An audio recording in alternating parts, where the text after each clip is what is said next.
I'll be right there. Would you like to know?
All right, thanks. Right on that cue. Yay! I had to hit the gavel and Ron appeared. All right. Well, you can still fill in for Cody, Greg. Yeah. Wait, I'll let the door close first. All right. So we'll do roll call real quick. Andy. Here. Ron. Here. Dan. Here. Greg. Here. Charlie. Here. Bill. Here. Mike. Here. So it looks like we have a quorum. Whew, no. All right. So can you guys see on the screen? I do have a couple extra copies if you need them as far as the ranking. Do you guys need any copies back in the back? Can you see the screen? Okay. So a couple things I want to go over first. I'm going to go over the 4 orange marks that are on the chart. The first one, I'll just go in order here. The Parks and Rec Erickson Center, the siding and soffit, move that from a 5 to a 7 based on priority. And then on the Parks and Rec Emma Young Tennis Court resurface, move that from a 5 to a 7 as well. And then on engineering traffic signals, move that from a 7 to a 10, or excuse me, a 5 to a 10, because that will actually reduce cost. So a wise man told me, Mr. Serp. And then MTA, the talking destinations, we also slid that from the lower number to the bigger number as far as making that a 10 for the numbers. And then if you look across the top where it says, let's see, it would be in your O column, which is CIP team. Those are the numbers from the CIP team that ranked order, and I divided by the total that ranked them. I think we had 7 of the 10 members, so I divided by 7. And then those totals all went, and then I put them in number order. And so if you go all the way back to the very first column that has the number sign, I used Anita's formula there, the 26.1. through 26.21 as far as coding them with a project number for that. And so would like just to have any discussion if you guys feel like there's maybe something that's amiss, this would be the time that we can readjust. Make sure we bring Mike's heart back together with some defibrillators or whatever we need for that. So is there any from the department heads, I'll start with you guys first, is there any pieces and parts there where you think the ranking could shift based on how we placed you in there? I know Brian wants some 20s in his columns instead of 10s. Is that?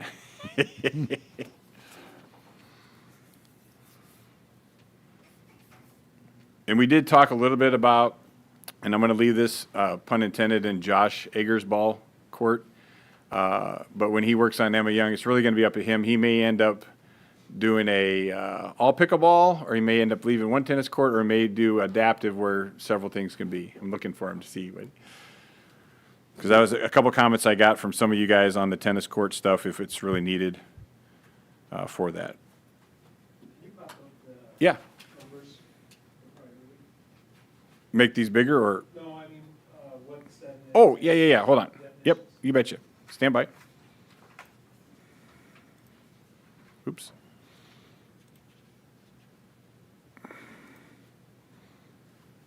It's not cooperating. Hold on. Here we go.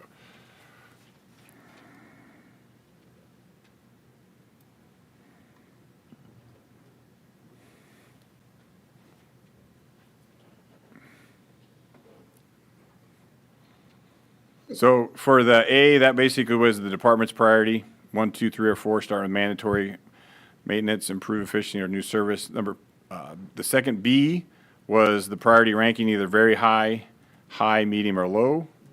The C was for useful life. 3 years or less would not get a piece because this is a 15-year bond if we borrow the money for that, any of those projects. And then 20 or more would be 10, 10 to 19, 5, 5 to 9, 2. D was effect on operating or maintenance costs, meaning the project would actually reduce costs. And I think that's one of the categories in yours, Mike, possibly that could go to a 10 because you're going to reduce costs of having the same systems and they're going to be brand new, and so they should have how many years? At least 10. At least 10. And then also then on effect on revenue, because this one can be a tricky one because if you get something new and it calls for reoccurring charges or maintenance, even though it's new, that could actually increase the revenues or excuse me, up here, I'm sorry, reduce the costs on change or increase costs. Because the intent would, if you got something new, it would last for several years, so you wouldn't have to have increased maintenance. But there could be, we get something new and there's reoccurring charges for that, so you have to take a look. And then in increasing revenue, I guess I'm just picking on micro defibrillators, but if you are bringing back people to life all the time and they're going to be reoccurring, that would increase revenue, keep them alive. And then,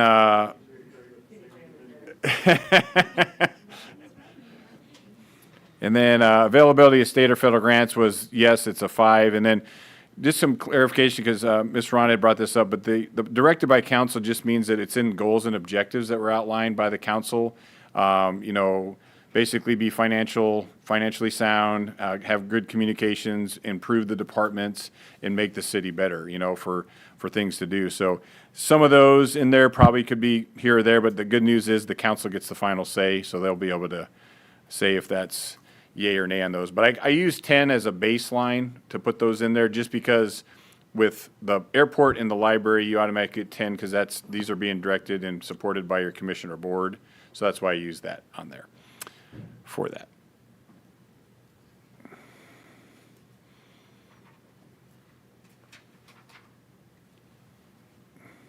Any other thing that we missed? Some super duper project that we got to make sure we do? Andy always has a good one. Gotcha. So real quick, the MTA project. Yes. The cameras for the buses and specifically the destination signs, talking destination signs, is that ADA required? for the talking order for that- destination signs, yes, Okay. but for the cameras, no. The camera. So and Dan and I talked about this a little bit, but the cameras come with the buses, but we're kind of migrating from those older ones and adjusting.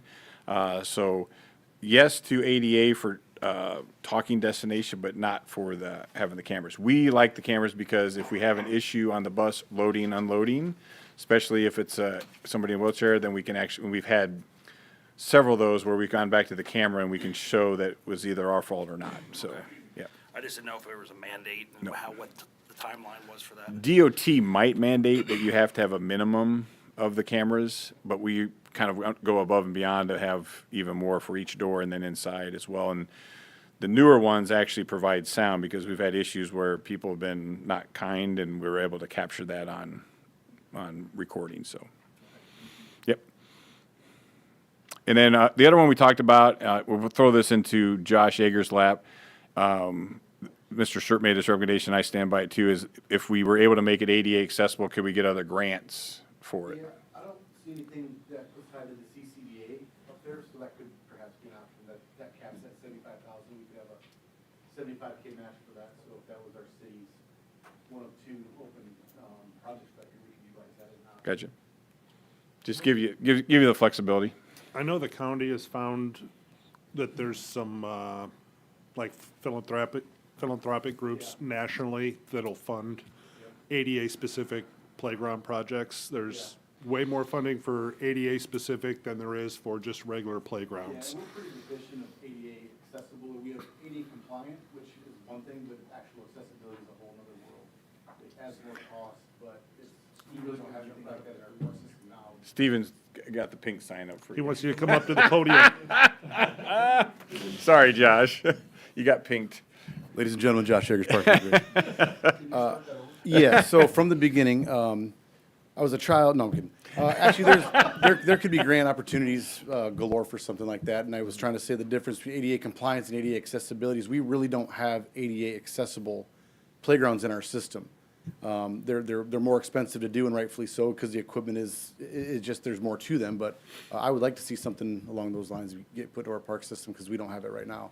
When Jurgensen was refurbished, excuse me, it was made to be ADA accessible with the walking path to get up to that main level, so it would make sense to do that. There's also Rotarians that have expressed interest in funding something, some sort of project through Parks and Recs, so there's a lot of different things. We didn't put those into this application, or I'm sorry, not into this, this listing, but they could be added in as options. And either we take a $75,000 project and make it 150, or we make it 125. We could bolster that and certainly do that, Gotcha. so. I think what we realized was that the cost for a more traditional versus our cost to get into an ADA, the added features and Yep. added use and some really nice things. Actually, Absolutely. our cost went down Yep, oh, really? because of those grants. Yeah. Kind of, and the incentive, it kind of incentivizes Yeah, that. I'd be I more guess than is happy my to point. explore that, because So- we're deficient, and it's not just wheelchair accessibility, it's, audio, it's different, touching different things that, there's all sorts of disabilities that we Maybe want to reach consider. out to Phil Visser with the county conservation. Phil Depart- Visser? Yeah, county conservation, and he could probably put you in contact with what some of those grant opportunities very quickly and expedite that for you. That'd be great, so if we want to go ahead and add a 10 to that category for additional funding, let's go. I would support that, so moved, thank you. Noted. The other thing that we did is that we did make it so it's kind of searchable. It showed up when people Googled, because there are people that search for ADA accessibility for stuff like playgrounds.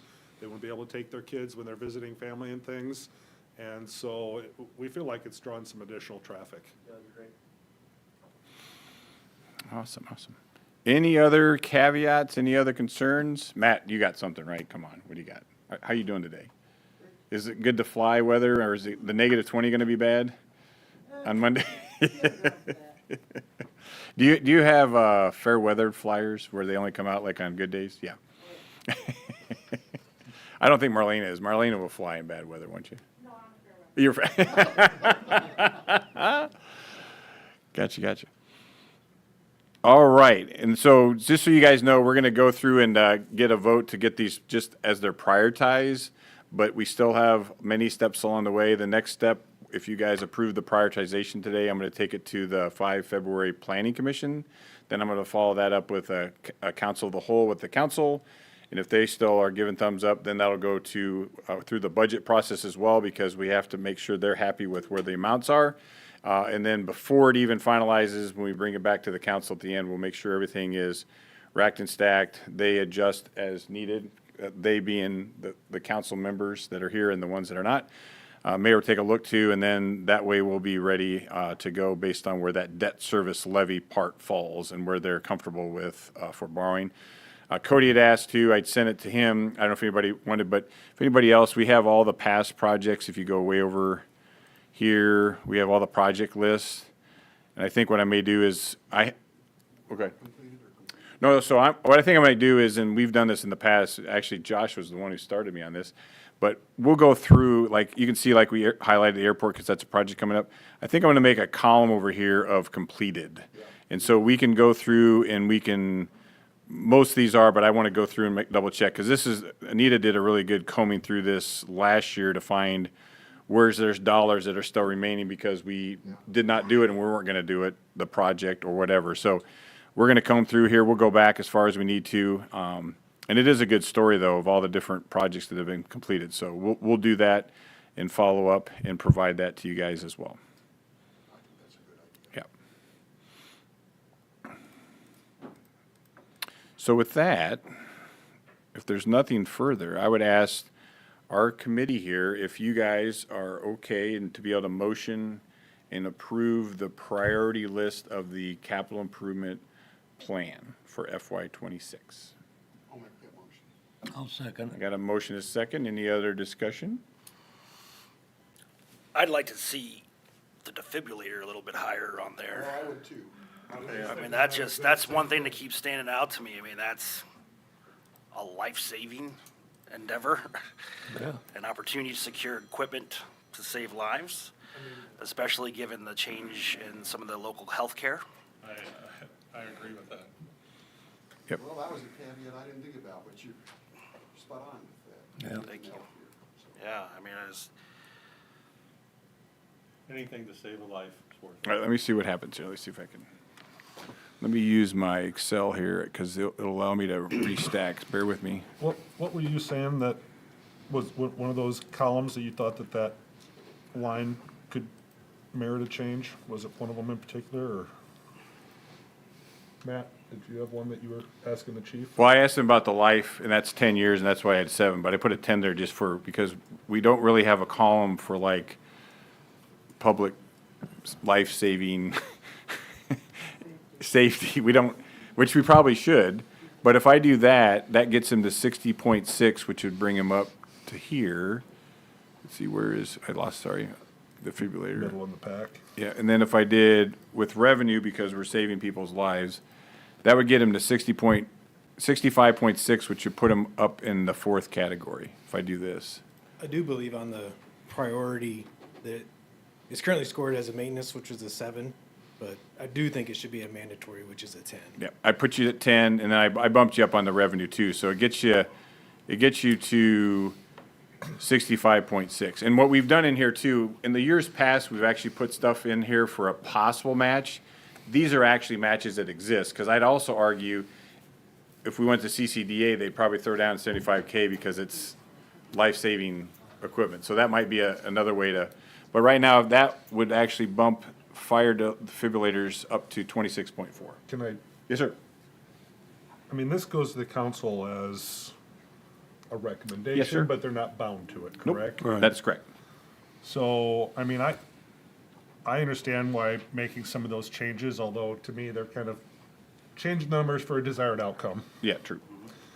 And I would argue that maybe the changes weren't necessary so much as maybe just a side comment that goes with it. Yes, this Oh, is I our see. ranking, but we really identify this as a greater priority than what it shows up on the sheet, you know, and send that message to the council with it and say, you know, we can't say it's gonna create revenue that it doesn't create, you True. know?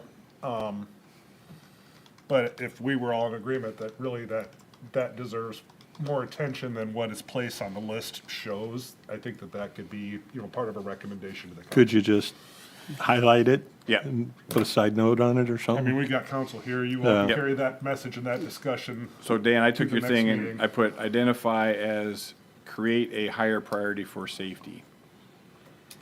And honestly, moving forward, the rubric itself should probably have a column Yeah. for impact on public safety.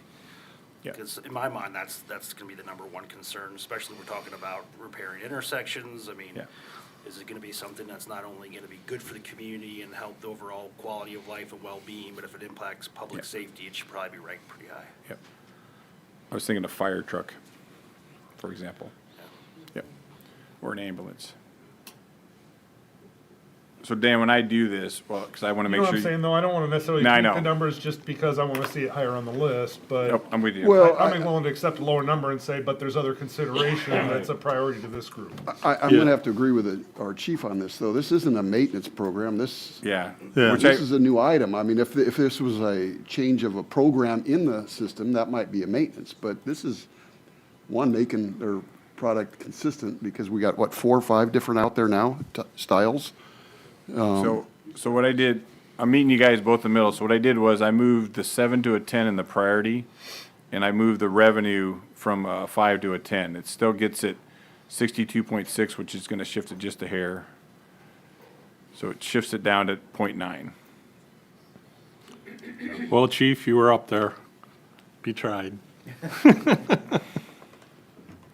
And we do have a quorum of Yeah. council members here to take that message. Yeah. Yes. we'll carry that That's my message. point. Yeah. Yeah. Well, and just so you know, life never works out perfectly anyway. Like we talked before is, if it was just black and white, it'd be like, okay, the council says, this is how much money we're gonna borrow, here's the cutoff, and then the bottom ones fall off, but we don't do that. We try to go through and say, can we adjust this or this, because even though it's like, 20, because now my numbers are dorked up here, but it's 26.21, it's still an important thing to do. Can we fit it into the budget by moving some other numbers around? So we'll carry that water. Do you have a sum for those? For the total list, has that changed, or, I mean, I know that we had end loaders as opposed to whatever. Yeah, so I changed it to end loaders here. But for the total for the list, what that would look like? Oh, yes, yes. So this would be right here. I was just using this because you can't, it's Yep. easier to filter, but hold on a sec. Instead of going back and forth, I'll just go here. Damn. So 10,950. And on the other sheet I have, though, we do have some small projects. So right now we're at 11,001,800 with some small projects right here. So yeah, so right here it's 11,108,000. PFM is running the numbers at 10.9 because that's what the council, we had set as a bar to get us the 10 years from now. So once Anita and I get the PFM numbers, we'll incorporate that into the budget discussion of numbers, because that will give you guys from the council a new 10-year plan of where we are as far as percentage borrowed. Because you kind of have to weigh that with where the debt service levy is. And that's what I was going to bring up. You know, it really depends on where we land. Yep. Eventually, you know, we're looking at 3 pieces of information that we don't not yet have. Yep.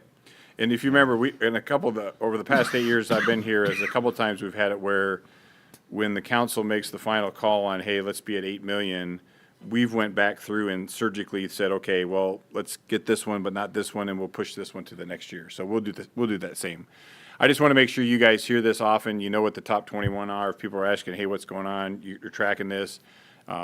We've had several years where we get a curveball at the end and we get a new one that the council has to digest and see if they want to take on or not. So, but this gets us at least in a good place to be ready to look at that and understand that it's actually went through a couple different rigors before we got to there. Mr. Ron, you have any questions, sir? You know, in some of these, specifically Josh's through Parks and Rec, if there are amenity improvements and can increase tourism and support additional traffic to Eagle Point Park, we could Yeah. definitely tap into hotel motel tax revenue to support that. True. Yep. If we don't have the dollars. Yep. Yep. Asking for the total because I noticed in all the spreadsheets and everything you sent out, just kind of what the historicals was. And I Yep. was just kind of being mindful of that, kind of what the capacity might be. I don't know. So that's why I was wondering. So we have, what we're going to get to the council is, it's going to look a sheet like this. This is last year's. So they're going to update with our new valuation here, 100% valuation. we used only 1% increase every year. You can see this was like 18.49.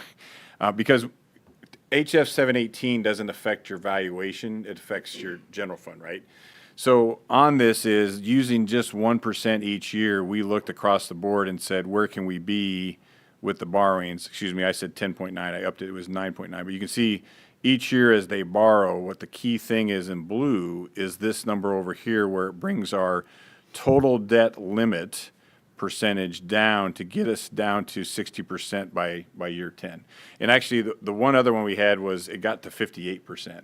So I actually sent back and I changed, this was with doing big borrowings for actually like library, for sports complex. I took those all out for this 10-year period.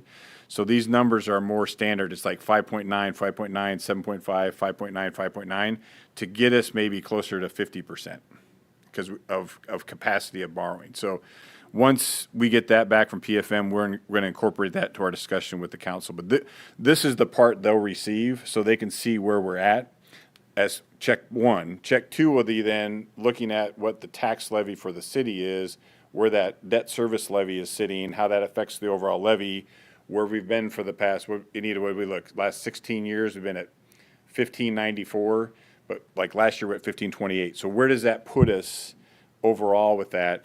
And then finalize on how comfortable they are with those specific projects with the costs for that. Can you explain House File 718 and the law and the impact it has on municipality from a financial standpoint? Sure. In this context, I don't see it having a piece because one of the things that House 718 doesn't really hit on is debt service.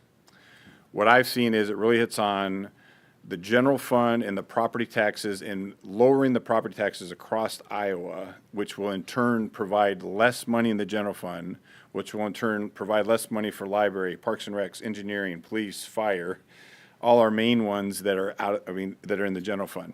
So a couple things is last year as Anita worked through this on finance, it was the first year was to take it from, get rid of the 27-cent emergency levy, which for the city, that's about $270,000, just estimate-wise. Gone, can't do anymore. And then it's to bring get down to the 810 level by, Anita, what, FY 29? Yep. So we're at 812 now, and Anita and I talked, we're gonna stay at 812, and then probably just inch it down so that by the time we get to FY 29, we're at the 810. So that's the biggest part, but when you talk about a small community, like you guys might have saw in the paper, Comanche mentioned that, when you talk about taking $74,000 out of a budget of Comanche, that affects things. It could be two people, it could be stuff they're trying to do for services. So we don't know yet because we're still, Anita's crunching the numbers. We feel comfortable today that we'll be okay as we move forward to bring a balanced budget to the council members for approval. But we're always squeezing here and there. It's not like the money trees are growing. So, but we do have a couple really key things that are happening from some land sales and some biogas coming online that will really kind of help us. In the cities that will be, I think that will weather the storm better will be the ones that have the utilities.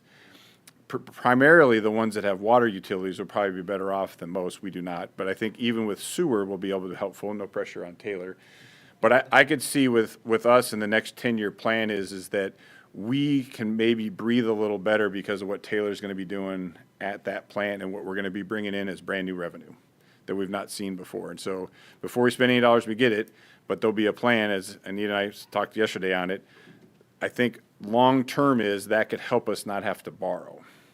Because if we can figure out how to be able to use some of those income streams and put it into our general fund, which the council has the ability to each year move X amount of dollars for certain reasons to do that, that might take a little bit of bricks off of what's on our shoulders right now. So, but I think we'll be in a good position. I tell my department heads, of course, make sure you cut your budget as much as you can and shrink it down, right? Of course, that's what we do every year. But I think we'll be okay as we go forward. We'll know more later, right, Miss Anita? Because she'll be crunching the numbers. But our valuation came in very well, again, but the HF 718 cuts that. So, Anita, what was ours last year? Like 7 when it started? Or because remember they cut it down to 3 last year, do you remember? Oh, like our growth? Yes. Yeah, we're 7 point something that's a really big piece of HF 718. So this year, we were like at 3 point something, and but we're cut to 2. Because there's this algorithm of where you fall, it's cut back. So that came upon because Ankeny was like at 18%, trying to get a third school because they're growing so big, and then they cut them down 15% to get to 3. So that means that you can only take 3% of those additional dollars that came from the property tax and put it in your general fund. And that hurts. And so now when you talk about it is, I think the bigger concern, and this is not for me, but for the folks at the state capitol is, when you talk about cities that are 15, 10,000 or below, you may be decapitating them to be in existence. And so you might end up seeing more mergers like we see with schools, but with how you do things. And so there might be 3 snowplows, but they're covering 4 different small cities because they don't have the dollars to maintain those or have those. So it's going to have to be, I think the more that smaller towns actually work together, I mean, it might even be county actually has to come into play in that too and kind of be a buffer to assist because it's, it's sort of like the 2080 with the emergency that could happen. We talked about at the council meeting the other night. It's those type of relationships and working and sharing. So instead of like 4 cities all buying X, you buy one and it's shared. You know what I mean? I think we're gonna have to be creative when we come to that. And I got it. The rationale is because we don't want to price people out of their houses. We don't want to have them have to pay all this taxes. But I think Rhonda, we were talking about the other day, but we're not addressing at the state capitol utilities. And so when I talk to people, whether they're renters or owner, their biggest issue is their electric, their gas bills that they're getting. And they keep going up. And it's not consistent with the rest of the country here in Iowa. So how are we tackling that part? Because that's almost more of a constraint along with food right now. Because remember, we have 40% of our population are renters that live in the city of Clinton. So what are their primary struggles? Electric, gas, and food. And then so how do they, so for another day, but that's. I think the mayor made a good statement. He says you may be able to drop your property taxes $100, but your electric bill just went up $100. So what good? Or 2. Or 2. What good has it really done other than Yeah. shift your outcome? And I think the challenge is this was done in other states and it failed. And so we're following a broken model that was used in Arizona, both on vouchers, and I don't have one way or the other, I'm agnostic. I don't get a vote on, I don't talk about that. But also on this HF 17 is from the playbook Arizona, and they both had to reverse both those things they did. And so, you can cut, if you're trying to get people to come here, we're not South Carolina where we have local option sales tax that comes in because we have all these visitors rush in. So how are you going to do that? I don't know. And so I think it's, yes, they have the issue that the guy from Chief Warrant Officer from Council Bluffs was, well, people come to me all the time. And when they asked how many people, he said, well, 10 people. They complained about their property taxes. And that's how he started that, to start tackling that. So there's no other, I think they call it the nanny complex. You have to look it up. It's a British term where it's basically you get rid of local control and it's all state control. That was the Kansas playbook before it was the. Before, playbook. yeah. So, and I got it. You got to look to be able to do it. But I think the challenge I have with HF 17 and a lot of city administrators is they never got a voice. They rammed that thing through, and then they were like, "No, don't worry about it. We'll have a year long where you can adjust it later," and they didn't adjust anything. And now the message is they're going after it even harder, starting in this session. Yep. Yeah.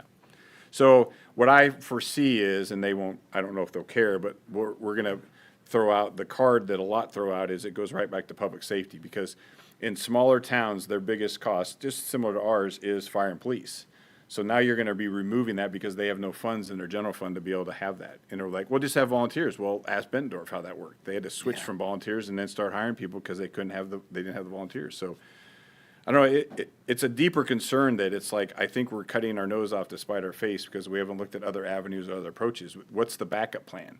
And I think they might be misleading themselves because they're sitting on a pile of cash that actually came from the federal government that was supposed to come down to cities. And so. It's 2.9 billion, I Yeah. think, right now, 2.09 billion. Yeah. Yeah, definitely a knee-jerk reaction. I mean, yesterday we were at, and I know I'm going down a rabbit hole here, but in the department heads don't care, but I was sitting at the Iowa Association of Business and Industry legislative kickoff, and, one of the big things is going to be property tax reform is going to continue to be on there. And, I benefited from the last property tax reform as a veteran because they now do $4,000 rollback on our property tax evaluation, and that's great, but somebody's got to pay that. Yep. So that gets shifted somewhere. And those are the types of conversations that just aren't happening. It's just a straight up rob Peter to pay Paul scenario, so. In my quick analogy, I just thought of it, it's like mom and dad are sitting there with a pile of cash and the kids are, living on the river in a tent. That's in down by the river. Okay. Anyway. Thanks. Appreciate it. That is not any opinion, and that is my opinion, that's nobody else's, that's just my thoughts on it, because you asked. But yeah, I think it's an interesting conversation, because if you look at the history of Iowa going back to the 70s, at one point, I think the taxes were like 75%. It's been all over the map where they've been, and they, yeah, yep. But it fluctuates, it ebbs and flows and goes, but at the same time, it's like, okay, then if we can't have property taxes to fill our general fund to meet these needs, then what's the alternate? Because right now, local option sales tax and franchise fee, the predominance of it goes to pay debt service levy, because cities have to borrow money to do projects. Because there is no cash sitting there. It's the two $1 bills and a wonderful life that are in the safe at the end of the year, because we're a nonprofit. So how do you come up with cash to be able to do projects? Do you pay sales tax on like a front end loader as a city? We should not. Yeah, You do? I'd have to ask Dennis. I don't think we do. Should. No, yeah, I don't think there's any tax, and we get really good prices. Because I think Cody said the other day, he's like, I wish I could buy a truck, because we were buying a Tahoe for like $49K, which would be normally $80K, or whatever it was. I said that, yep. Point of order, I don't think we voted on the motion. No. Hey, who said that? Was that Sorry, I distracted everybody. Cody? You online? I've been watching and listening. Oh, I didn't know it. Well, hello, Mr. Cody. Well, do you have any questions? We had a motion and a second to vote on the priority list. Did you have any? I never shared my screen because I did not know you're on there, sir. Sorry, stand by. Lisa just sent me the link. Oh. I was watching it on YouTube because I couldn't figure it out. I apologize, guys. I had a state appraisal board meeting, and I just got done with that 20 minutes ago. Gotcha. Well, here you go. Same thing you're probably looking at, but here was the last piece we did for racking and stacking of the projects. Good. So demo ranked high. That's good. Okay. Yeah, can we add some more money to that? Yeah. No doubt. Okay. All right, well, we'll get ready to vote. We'll have you vote, and we will have Greg, who has stood in for you, not vote. Thank you, Greg. You're welcome, Cody. You did a fine job, Greg. Miss Lisa? Oh, I can. Okay, so we had a motion and a second. For the discussion's done. Can we have roll call? Mike? Yes. Bill? Yes. Yes. Charlie? Yes. Cody? Yes. Dan? Yes. Ron? Yes. Andy? Yes. All right, awesome. Ready, set? Thank you, everybody, for hanging in. Thanks, Cody, for jumping on. Yes. Thank you. So if you're interested in some of the other prognosis that's being gathered, condition of the judiciary pretty much left.